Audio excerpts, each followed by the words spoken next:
Texas fans for about 10 years wanted to be able to legitimately say that they're back, but we will certainly let them do that because 2 college football playoff appearances in a row, you're back. Also, when it comes to recruiting, back in the mix for one, Ezavier E.J. Crowell.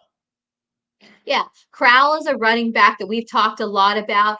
We said it, I believe, on the last show. It looked like Texas was out, obviously, with their former running backs coach heading to the NFL, heading to the Detroit Lions, declining that Dallas Cowboy shot. We thought that Steve Sarkisian was not going to have to do too much rehiring, but again, there really was an urgency, but not an over sense of urgency. Texas has made the new hire for the West Virginia new running back coach, and he immediately didn't waste any time. This was a question: would Crowell be able to get back in the good graces? Would Texas be back in the running? And it appears that Chad Scott from West Virginia, the new Texas, the former running backs coach, is now over at Texas. Made a lot of segue this past weekend, and Crowell has put Texas back in the running. They will see an official visit from him. This is a huge get.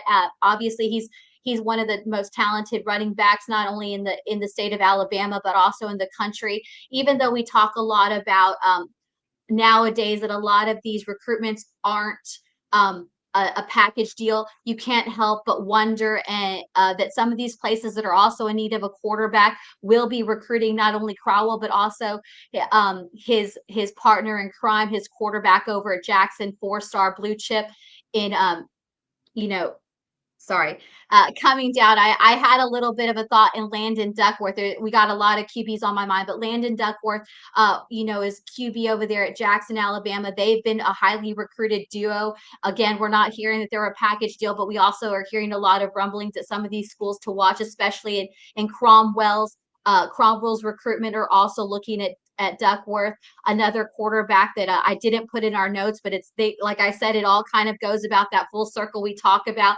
When one dominoes falls, it opens the room. So another name to be looking at that, in this whole QB triangle would be Jared Curtis, obviously with Jonas Williams decommitting from Oregon.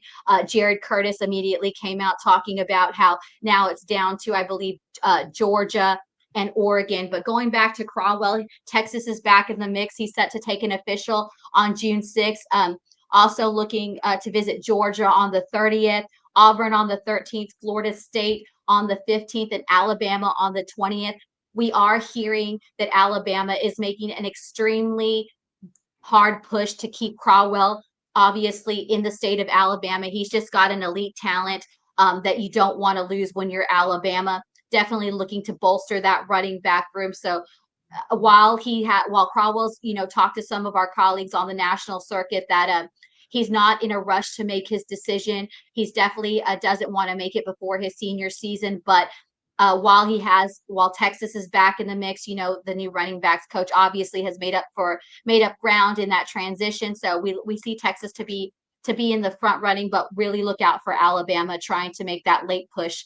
And they've been recruiting him really strongly, and he really has, could see himself being, staying in home and playing down in Tuscaloosa. On the move every Tuesday, 1 p.m. Eastern Time with myself and Leanne Herring. Make it a part of your college football week every week, Tuesday, 1 p.m. Eastern Time.